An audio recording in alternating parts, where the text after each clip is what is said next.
All right, so good morning, good afternoon, good evening, wherever you are in the world watching this video. It is a little after 5 o'clock in the evening here where I am, heading home. And it's August 1st, so yesterday was the Major League Baseball trade deadline. And the Royals didn't really do anything. They traded some of their worthless players for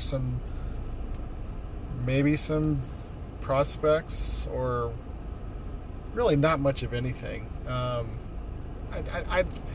players they got back, I've talked about this in previous videos, but the players they got back are largely just organizational fodder, is what I call them. If they ever contribute at the big league level, it'll be a miracle, honestly.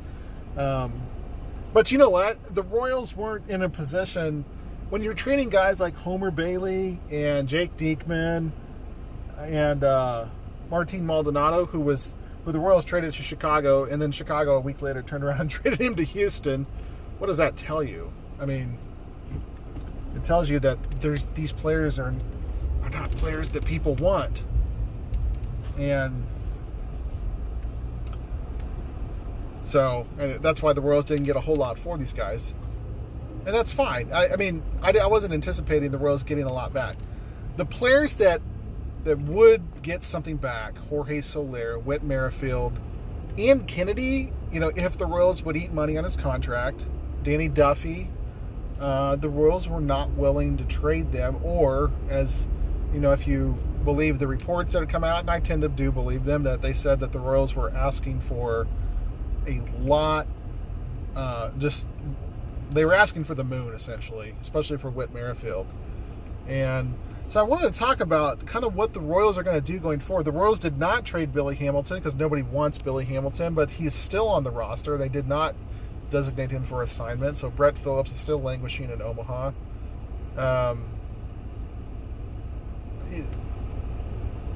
So what do the Royals do now?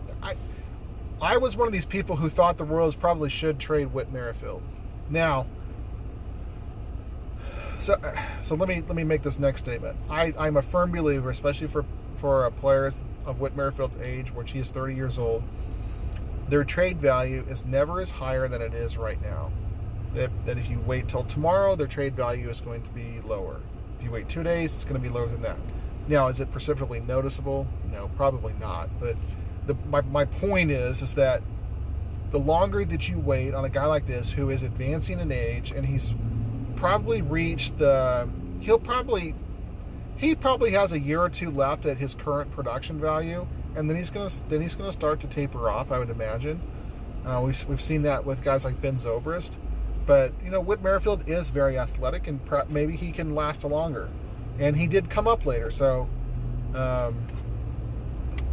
And he was a college player, so his life in the professionals started later than guys who start straight out of high school. So you could possibly say he has less wear and tear on his body. Anyway, I do think the Royals were asking for too much for Whit Merrifield. Now, that said, I think you can still make a move for him this offseason and trade him. This is why I would trade Whit Merrifield, and to a lesser degree, Jorge Soler. And I'll talk about the pitchers here in just a second. The Royals have a severe lack of position players in the minor leagues that are going to come up and make any type of impact. Now, we could be missing somebody. We all missed on Whit Merrifield. Merrifield came out of nowhere. He was obviously a college star at South Carolina, but he was never thought of by the Royals organization, and heck, even by the people that follow stuff like this, the writers and the various blogs and whatnot. They never really thought a whole heck of a lot about Whit Merrifield either, and even sites like Royals Review and Kings of Kaufman, they were still making excuses even into the 2017 season as to why Whit Merrifield is not a very good baseball player. So they've all come back off that since then, but guys at Royals Review and like Max was it Max Reaper and Craig Brown, these guys, man, they did not. It was almost like they were going defending their point they were going to die on this hill, and that's what it seemed like every time they talked about, telling Royals fans to temper their expectations of Whit Merrifield when he first came up in 16 and then when he was playing well in 17. And anyway, so that's beside the point. But by the time that the Royals' young pitching core of Brady Singer and Jackson Kowar, Chris Bubick, Daniel Lynch, by the time these guys are ready to come up, and this is assuming they all come up and pitch well or contribute, and there's a chance that some of them might not, but they look really good in the minors right now. By the time they are come up and ready to play and ready to perform well, we're still a couple years away from that, possibly more than likely 3 years. Because even if you aggressively promote them and put them in the majors next year, which I would put them in the majors next year, and I've been over why I would do that. If you put them in the majors next year, you got to expect they're going to pitch pretty well until there's a book on them, and then they'll probably regress and come back to earth in 2021. And then by 2022, they're probably ready to take the next step forward and adjust back to the league and find their happy medium, and they're ready to go. By 2022, Whit Merrifield will be 33 years old. So if that's something where if we're ready to say Whit Merrifield is the guy, is he going to be the guy when we're ready to win again? And I do believe that the Royals are going to win again. The problem with winning again, in 3 years, 2 years, whatever you want, is the offense is really, really bad. And I know we've been excited this year because Jorge Soler is hitting home runs. He's going to probably break Moustakas' record that was set a couple years ago. Adalberto Mondesi is is a really good offensive shortstop. Doesn't walk a lot, but he's got good speed. He's got good power. He's got great speed. He's a guy that's going to really, I think, going to be just fine. Hunter Dozier looks like possibly that he's figured things out. I'd like to see him do this longer, but he's had a really fine season. Hovering around the 300 batting average and close to a 950 OPS, which is fantastic. So Hunter Dozier is having a fantastic, when I say great season, he's having a fantastic season. We don't know how long Alex Gordon's going to play. Gordon is 35. He's hinted at retiring after this year.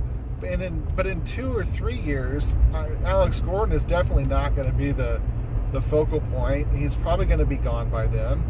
He's going to probably be done with baseball. That's a lot. That's offense and great platinum glove defense that you have to replace in left field. The Royals have a significant problem in center field. So Bubba Starling obviously came up and got on base his first 12 games with walks and hits, and he hasn't looked overmatched at the plate. He hit a home run in Cleveland. He hit a pitch off a left-handed pitcher who was, I think, just trying to get a fastball over with nobody on base. And I think Bubba just kind of ran into one. Bubba Starling is more of a punch and Judy hitter, I really think. I think he's gonna hit enough to stay at the major league level as a fourth outfielder. He's not gonna be the guy that you're gonna want to run out there all the time. I think his bat's gonna get exposed if you play him every day over a course of over a 162 game season. Nicky Lopez was touted as a guy who's obviously not gonna have a lot of power, but a guy that's gonna draw walks, who's gonna get on base. He's got a really good contact rate, not gonna strike out a bunch. What does he do? He comes up here, he stops walking, he strikes out a lot, and he has no power. I went to one of the games this week against the Blue Jays, I was at the first game of the Blue Jays series when Bo Bichette made his Major League debut and got a base hit, and then Bo Bichette hit a home run, and I think in the third game of the series, and the Blue Jays beat the Royals. They swept them, outscored them 20-6. And Bichette is actually smaller than Nicky Lopez. And he plays shortstop. They're both middle infielders. But he has a lightning quick bat and generates a lot of power. And similar to kind of Mondesi in that regard. And he's going to be just like his dad, Dante Bichette. Bo Bichette is going to be a guy that's going to hit home runs at the Major League level, even for kind of his slider size. I don't understand what the Royals are doing with Nicky Lopez then. I mean, you see Nicky Lopez go up to bat, and half the time he can't get it out of the infield. So when you look at the catching position, I mean, Salvador Perez obviously hurt this year, but Perez is getting up there in age as well, and catching is a very rigorous position. How long is Perez going to even last physically? And I know they like Melby's Valoria. Cam Gallagher is a backup. He's just not a very good offensive option behind the plate. He's a good defensive catcher, though. They have MJ Melendez, down in the minors. He probably is the heir apparent to Perez someday, but we'll see. The point I'm trying to make here is that the Royals have holes. And then, first base, the Royals don't have a first baseman. They've been playing Chester Cuthbert there, and Cuthbert's had a decent season so far, 38% hard contact rate. But, I was big on Ryan O'Hearn. I still think O'Hearn should be given the at-bats for the rest of this year.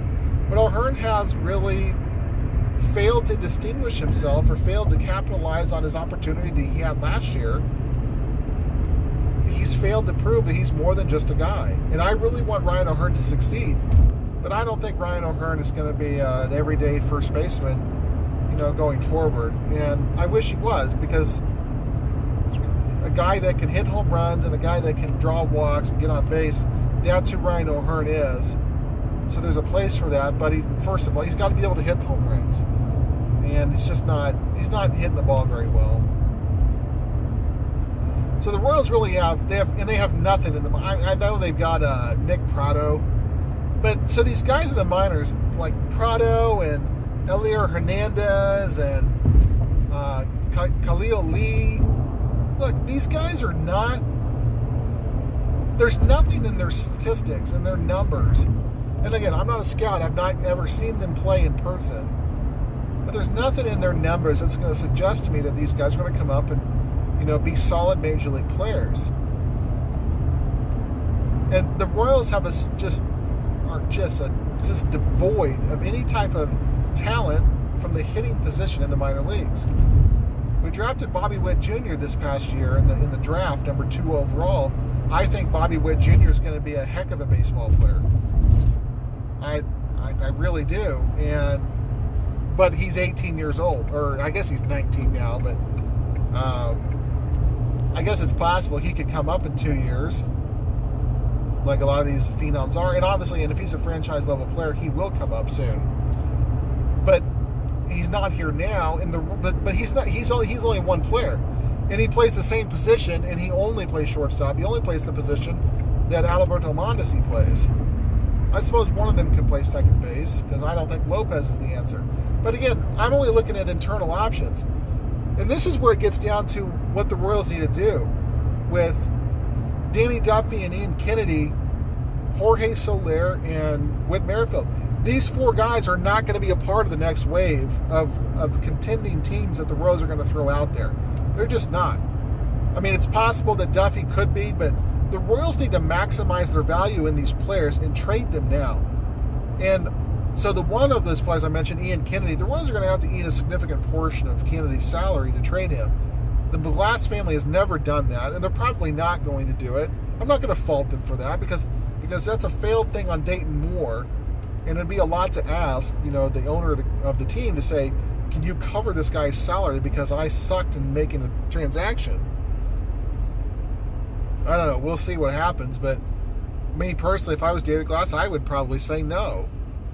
Well, you know what? Going back on it, the money is spent. So if you play him, you're spending the money. If you trade him and you might spend the money anyway.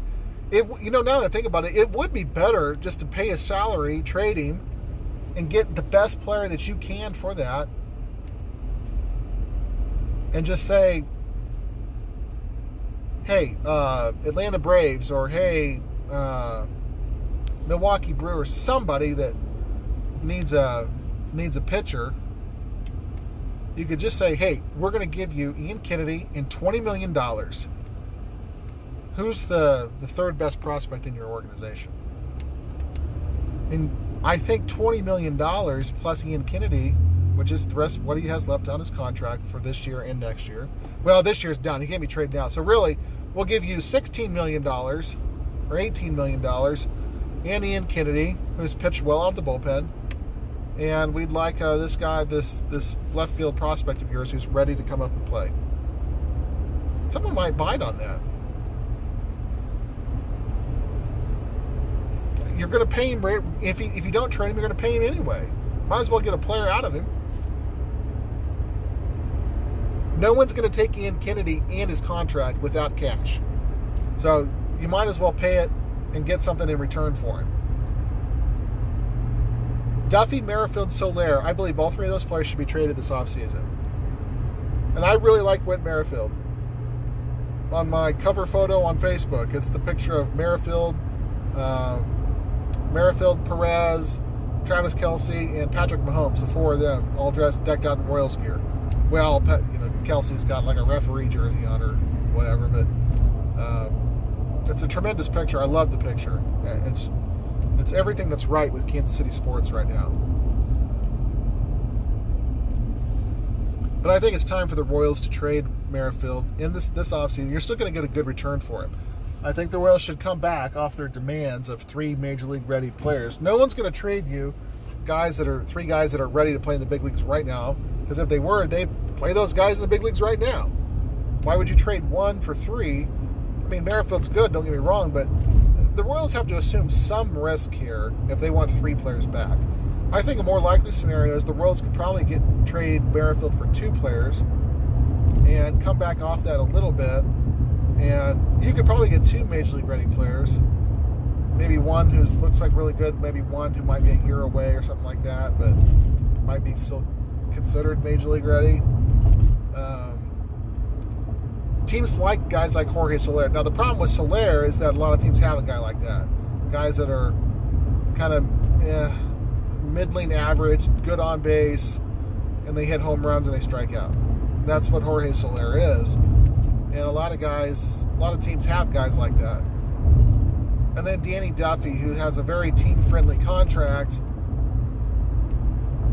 but has been erratic. He's pitched decently this year. I mean, is it decently? He's been average to above average at times. I'm thinking in the right circumstance, Danny Duffy could still be a really good pitcher in the major leagues. And those are the 4 pieces the 4 trade pieces the Royals can have.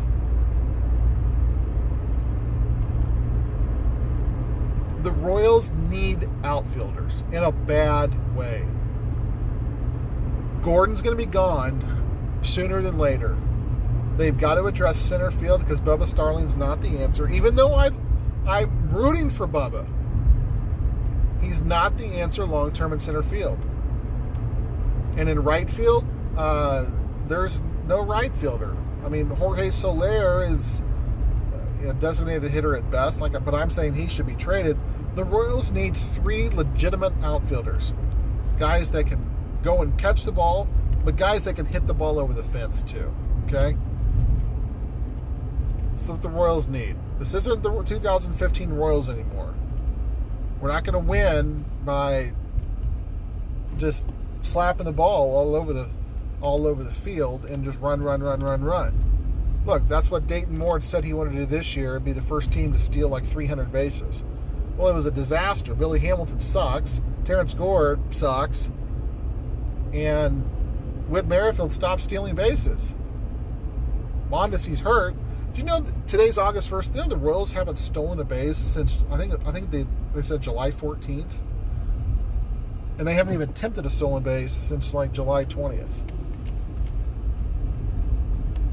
They've become they've become a slow team that doesn't hit home runs. That's why their offense has been absolutely putrid since the break. And I know they won some games right out of the chute and played well, but they played well because their starting pitching was good. Better than good. Then they've been absolutely atrocious on this homestand. So the final 2 months of the season, what do I want to see happen? I want them to stop playing any of the veterans that they still have left, that are not adding anything to the team, like Billy Hamilton. If they're not going to release him, you need to stop playing him. Personally, I'd get rid of Hamilton and call up Phillips, not Brandon Phillips. I almost said Brandon Phillips.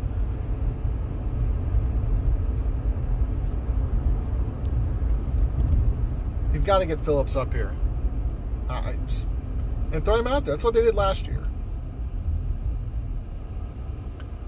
Get him up here and just throw him out there and in right field. And I guess play Bubba Starling in center because you have no other center fielders. The Royals aren't gonna break the bank in the offseason in the free agent market looking for free agents. That's not the way to build a team. The Royals are going to have to rebuild through trades. You rebuild through trades in the draft. That's how you rebuild a team. You don't rebuild through free agency. You just can't afford it. The Royals can't afford it. You've started to rebuild already through the draft. There's plenty of young talent in A-ball and lower that potentially looks good. The upper minor league levels they don't have a lot of hitters. That's why the Royals, if they want to accelerate this rebuild, they want to get back to the playoffs by 2022, 2023, they've got to make trades. Dayton Moore, you need to make trades. You need to get guys in here that you can develop, that are close to being ready to play in the major league level. As much as it hurts to trade Merrifield and Duffy, guys like this, guys that have been around your organization for a long time, you've got to make the hard decisions for what's best for the club going forward. And if Dayton Moore is unwilling to make these trades in the offseason, I will be on record to say Dayton Moore needs to be let go. And the Royals need to go in a different direction with the general manager. Because you're not going to rebuild through free agency. The Royals have dipped their toes in the lower half of free agency the past 2 years, and it's been an unmitigated disaster. You supplement your roster with free agents like they did when they won the World Series. Guys like Ryan Madsen and Alex Rios, Kendrys Morales. Those guys were pieces of a puzzle that completed the puzzle. They weren't the foundation building blocks. The Royals don't have those foundation building blocks right now. They need to go out and buy them through trades. So anyway, this video's gone on long enough. Let me know what you think. Thank you for watching. Have a nice day.